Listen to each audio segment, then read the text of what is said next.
Pemirsa, sore ini kita bertemu kembali di Karni Ilyas Club. Hari ini kita akan membahas sebuah peristiwa yang cukup tercecer ya. Karena kejadiannya 18 Maret yang lalu, atau kira-kira 2 pekan yang lalu. Yaitu vonis lepasnya dari tuntutan 2 orang anggota polisi dari Polda Metro Jaya yang didakwa melakukan penembakan terhadap 2 anggota FPI, yang mana hakim akhirnya mengambil keputusan onslah, artinya lepas dari tuntutan dan bukan prisprak dan bukan bebas murni. Alasan hakim adalah adanya alasan pemaaf atau fiat excuse yang ada di pasal 49 KUHP, yaitu bahwa kedua anggota polisi itu melakukan tindakan tersebut. Walaupun terbukti melakukan tindakan, tapi bisa dimaafkan karena dia mengambil keputusan itu gara-gara terpaksa atau nudwir.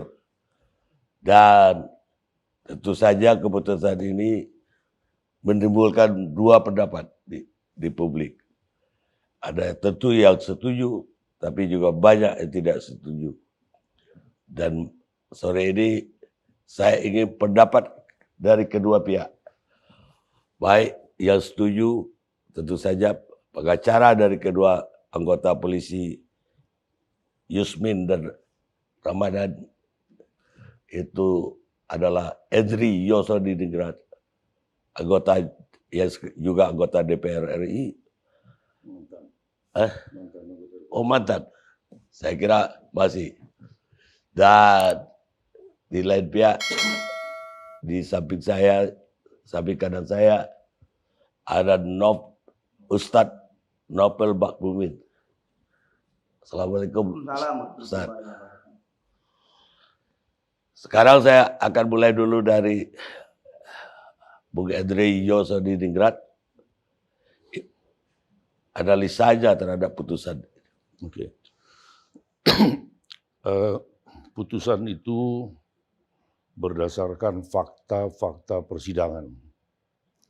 Kemudian peristiwa-peristiwa yang kita buktikan di persidangan adalah justru di dalam dakwaan jaksa mendakwa para terdakwa ini dengan uraian antara lain bahwa Laskar FPI itu menghalang-halangi kendaraan anggota polisi, kemudian membacok mobil, menembak, kemudian dengan senjata laras pendek, kemudian memecahkan kaca mobil, artinya anggota Laskar FPI itu yang menyerang, ya. Dan itu terbukti di persidangan. Kemudian juga diuraikan oleh jaksa bahwa anggota polisi yang bernama si Yusmin, bukan Yusmin, Fikri Ramadan dicekik, ya. Kemudian ini jaksa sendiri dalam dakwanya dicekik, kemudian dipukul, dirampas senjatanya. Artinya berdasarkan fakta-fakta di persidangan, ya, memang terbukti mereka melakukan perbuatan menghilangkan nyawa. Tapi sesuai dengan aturan hukum bahwa pembelaan terpaksa terhadap serangan yang dekat dan mengancam keselamatan. Dalam hal ini mengancam keselamatan, kalau senjata ini tidak dipertahankan dan kalau itu tidak ditembak, maka orang ini akan mati, ya. Itu tidak boleh dipidana, itu satu. Artinya bagi orang yang tidak setuju, tidak sependapat, pertanyaan saya yang pertama, apakah kalian pernah membaca surat dakwaan? Itu satu. Apakah kalian pernah hadir di persidangan, mendengar, melihat proses persidangan, mendengar keterangan saksi, mendengar keterangan ahli, melihat barang bukti, mendengar keterangan terdakwa, dan juga apakah sudah pernah membaca pembelaan saya. Karena di dalam putusan hakim, di situ sebutkan sependapat dengan penasihat hukum terdakwa. Jadi kalau tidak pernah membaca surat dakwaan, tidak pernah hadir di persidangan, tidak pernah membaca berita acara persidangan yang berupa pokok-pokok keterangan saksi, pokok-pokok keterangan ahli, dan tidak membaca pembelaan saya, berarti kalian ngomongnya akan ngawur, ya, akan menyebarkan kebohongan, ya. Dan saya lihat di sebelahnya ada saudara Novel Bamumin. Jelas dulu, Anda ini membela FPI, membela kebenaran, atau membela NKRI. Karena kita nggak akan ketemu kalau Anda membela FPI. Membela FPI yang sudah mati, ya, kemudian membela si keluarga korban, sudah diwakili negara itu. Nah, apalagi kalau FPI kan jelas mereka ingin merupakan kelompok radikal.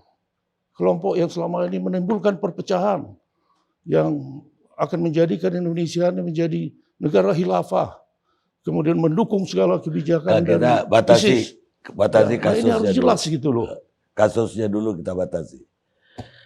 Menurut yang saya pelajari bahwa Notwear ini atau pasal 49 ini bisa dipakai sebagai pembelaan diri ketika diri kita terancam, dan pembelaan itu harus seimbang dengan ancaman kepada diri kita tersebut.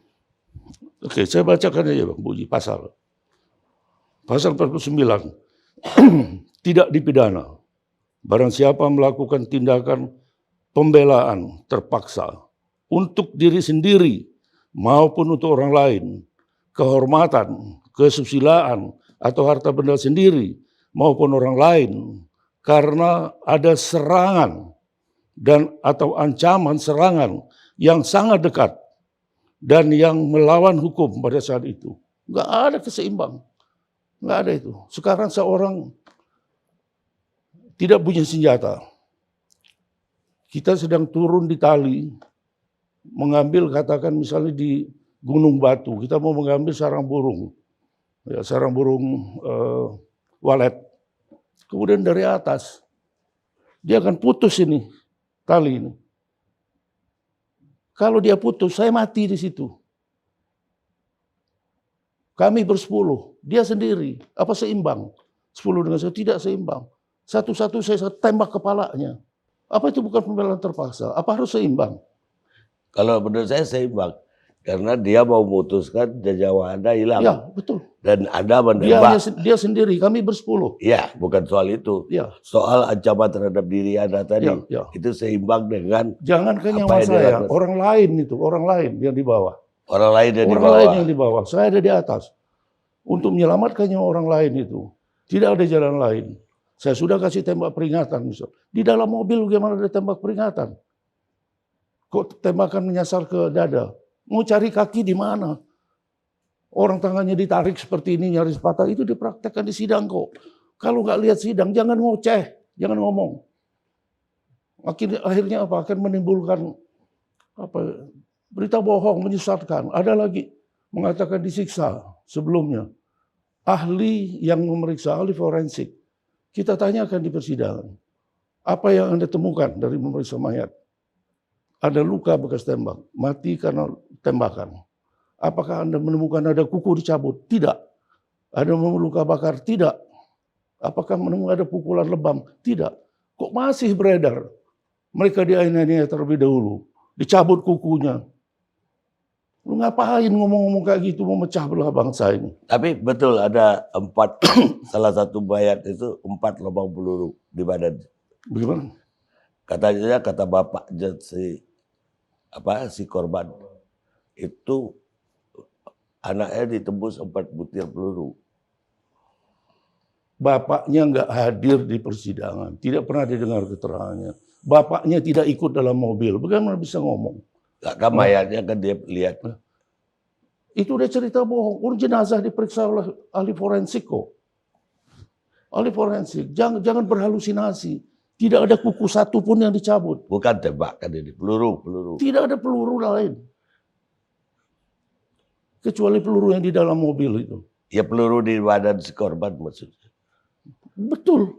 Mereka kena tembakan, betul. 4 peluru kata Bapak. Saya nggak menghitung itu. Karena senjata itu senjata otomatis. Sekali kokang bisa ditarik begini, bisa meletus berkali-kali. Berbeda dengan senjata yang harus dikokang, tembak lagi, kokang itu berbeda. Nah sementara dia tidak melihat, ini hampir patah. Ditarik ke belakang. Ini fakta di persidangan. Bukan saya mimpi. Baik, apa tanggapan Ustaz? Ya, Assalamualaikum warahmatullahi wabarakatuh. Alhamdulillah bisa kesempatan hadir di sini, bisa menyampaikan untuk meluruskan apa yang terjadi sebenarnya. Seperti Bang Karni yang sebutkan tadi, dalam hal ini ada 2 sisi. Ada yang setuju dan lebih banyak yang tidak setuju. Saya mau garisin apa yang dikatakan Bang Karni, lebih banyak yang tidak setuju dan itu betul. Karena saya mantan ketua media center dan saya menghimpun data yang ada. Berdasarkan medsos, berdasarkan media-media yang lain, itu kita melihat sangat banyak kejanggalan demi kejanggalan. Dan lucu ini boleh dikatakan banyak yang tidak sesuai dengan fakta. Maka boleh hak kami untuk menyampaikan, begitu juga lebih banyak yang tidak setuju. Artinya mereka yang tidak setuju itu didukung dengan logika yang benar. Justru mereka yang benar karena lebih banyak. Nggak mungkin kesesatan itu lebih banyak daripada yang benar. Gitu. Nah, kebenaran ini mutlak, lebih banyak, lebih tahu, lebih paham. Berdasarkan apa yang ada, sesuai aturan-aturan yang ada, kami taat dengan konstitusi. Karena dalam KTA FPI sendiri, dan saya pernah menjadi laskar, itu tidak diperbolehkan untuk membawa senjata. Fakta ada senjata. Fakta ada senjata. Saya lagi ngomong sebentar. Ya fakta ada senjata. Ya selesai. Ya. Iya saya bilang kan Anda bilang dalam KTA nggak boleh bawa Anda senjata. ngomong saya nggak potong. Ya motong aja nggak apa-apa kok. Sekarang saya Iya, ngomong iya, dipotong. Ya daripada ngawur nggak Iya, kalau biar- ngawur. Ini biar kalau terus. saya punya hak, saya boleh Ya, silahkan aja ngomong, terus. untuk membuat ini kita dugaan sidang dagelan rekayasa. Anda bisa mengatakan tidak aja. sesuai fakta dari awal. Loh, yang Bang mana Karni tidak bilang, sesuai Bang Karni fakta? bilang lebih banyak yang tidak setuju. Loh, soal dengan setuju putusan nggak? itu. Putusan Ini ini orang berdasarkan media, fakta kita orang media. persidangan. Jadi udah lebih Anda tahu, udah kita mulai menghimpun ngaco. data. Ini nggak ketemu. Nggak bakalan emang ketemu. Yang hak batal nggak bakalan ketemu. Nggak usah ngomong, nggak usah hadir di sini kita. Ya Anda juga ngapain hadir di sini? Begini Kalau aja. udah tahu nggak bakal ketemu nggak usah hadir. Begini aja. Kau. Kita ini mengundang, Nggak. sama-sama menghormati mengundang. Nggak, gini. Artinya udah ada fakta. Ustadz, gini. Anda punya akhlak nggak? Enggak. Anda beragama? Enggak, saya mau. Kau. Apa? Ya Nah, jangan. ini beragama. Ini kita Maka ini berdasarkan ketuhanan Yang Maha kita Esa, mau- manusia, keadilan, kemanusiaan, Nggak usah beradab. seramain Kita saya. harus. Nggak usah seramain saya soal kita itu. mau diskusi ini atau mau ribut. Ya makanya kalau Kalau mau mau yang diskusi, diskusi kita tenang. Kau hebat sekali karena mau dilihat oleh masa. Udah lah, nggak usah gaya-gayaan sama saya lah. Nggak usah Nanya gaya-gaya. beragama Fakta atau yang ada, tidak. Anda hati-hati. Omongan Anda ini nuduh gaya-gayaan apa?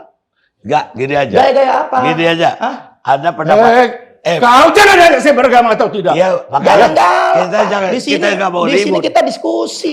Lalu- Menyampaikan fakta dan fakta. Jangan malu kita sama Iya, publik. tenang aja, tenang. Saya menyampaikan tenang. Malu kita mau. Jawab dengan argumen, fakta yang ada. Ini kan hak saya berbicara. Anda hak berbicara, saya nggak ganggu. Gini. Saya hormatin Anda. Saya udah diam. Saya minta. Saya sudah diam. Ya, Lanjut. sekarang ada. Bisa dilanjutin Biar- nggak, biar Bang? makanya Lanjut. tuh. Dan dia nanti Makanya jawab. tuh. Setelah Anda, dia. Masing-masing. Terusin. Ya. Ya, jadi ini kan kita melihat apa yang ada. Kita ini tunduk dan taat kepada konstitusi yang ada. Justru kita ini yang terdepan membela Pancasila. Karena kegaduhan ini, kerusuhan ini dimulai dari aksi-aksi atau kejadian-kejadian yang bertentangan dengan konstitusi negara. Artinya kenapa ini? Ini adalah suatu gelombang yang lama-lama bergulir-bergulir, bola sanjung kemudian memuncak. Dari mana? Dari timbul kegaduhan. Sebenarnya dari kelompok-kelompok pendukung penista agama. Itu saja sih. Nggak jauh. Kemudian kita sudah realisasi, kita sudah mencoba rekonsiliasi kepada pemerintah, komunikasi dengan intens untuk apa menyelesaikan masalah seperti ini agar jangan sampai timbul keributan-keributan di depan. Nah, kita ini justru mengawal NKRI ini untuk berjalan dengan baik. Karena kita bukan orang-orang radikal. Kan saya bilang, saya lanjutkan lagi. Saya punya KTA, kita semua punya KTA. Dan itu saya nggak jauh. Almarhum yang namanya Muhammad Faiz itu nggak jauh. Masih keluarga saya. Masih dari lingkungan masih keluarga saya. Itu nggak jauh. Dan saya bersama Fadlizon ketika itu menyaksikan, memandikan. Kalau Anda boleh tanya, lihat saja tanya dengan Fadlizon keadaan situasi jenazah ini yang situasi kondisi bagaimana itu sebenarnya kita tahu. Dan itu juga kita punya keterangan daripada dokter-dokter yang ahli. Cuman kan kita melihat ini artinya pelapor dia, saksi dia, semuanya dia. Yang kita juga justru saksi-saksi dari kita nggak dilibatkan. Bagaimana kita akan mau hadir sidang kalau saksi yang betul-betul kompeten, yang tahu fakta di lapangan itu nggak pernah dihadirkan, bahkan boleh dikatakan nggak diterima sebagai kesaksian. Tapi di BAP. Kenapa? Saksi-saksi itu BAP. Semuanya kalau di BAP itu sebagian, tapi sebagian lagi mereka nggak ada komunikasi dengan kami, tidak koordinasi dengan kami. Jadi ya kami melihat ini ya hak kita, ya kan, namanya warga negara hak untuk menyampaikan pendapat bahwa kita melihat sidang ini juga boleh dikatakan diduga kuat adalah rekayasa. Dan kita ya melihat ini ya kita maklumlah kita bukan siapa-siapa. Boleh dikatakan kita bukan orang daripada kekuasaan, ya mau diapain lagi ya kita terima, cuman opini yang ada seperti Bang Karnia Ilham memang kebanyakan yang nggak setuju itu bisa diterima. Bagaimana mungkin? Kok bisa semuanya mengadakan perlawanan sama semuanya ada di dada kiri? Itu semuanya ada di dada kiri, kok bisa gitu? Enam-enamnya sama melakukan perlawanan, semuanya sama dengan luka-luka yang sama. Kalau melakukan perlawanan itu tembakan kemanapun jadi, bisa kepala, kemana-kemana. Ini sepertinya mohon maaf diduga seperti orang dieksekusi dengan sasaran yang tepat. Baik, cukup. Itu aja yang saya sampaikan. Cukup. Edri ada jawaban? Kalau tanya saya, sebagai penasihat hukum, sebagai advokat, saya hanya berbicara fakta. Kalau ngomong fakta ya fakta di persidangan, bukan fakta yang di luar persidangan. Kalau begitu, kalian tuntut itu ahli yang menerangkan bahwa tidak menemukan ada bekas lebam ini, tidak ada luka bakar dan sebagainya. Ya berarti dia memberikan keterangan palsu di bawah sumpah. Ya, jadi artinya sama aja bahwa menganggap bahwa persidangan ini nggak sah. Kasasi kan jaksa sudah kasasi, uraikan. Jadi saya nggak mau dibawa melenceng keluar dari bicara soal hukum. Ya, dan saya ingatkan jangan lagi nanya Anda beragama atau tidak. Belum tentu kita ini. Ya, saya nggak pakai baju begitu aja meskipun saya berhak pakai baju seperti yang kau pakai. Jadi saya pikir udah cukup lah Bang Karni penjelasan saya terkait dengan putusan itu. Pendapat saya hanya memberikan pendapat dari segi hukum. Jaksa kasasi nggak? Saya dengar jaksa kasasi. Oh, Hak benar. jaksa itu, saya hormati itu. Saya akan mengajukan kontra memori kasasi itu aja. Baik, kalau begitu. Pemirsa, kita akan ketemu Karni Ilyas Kelab yang akan datang.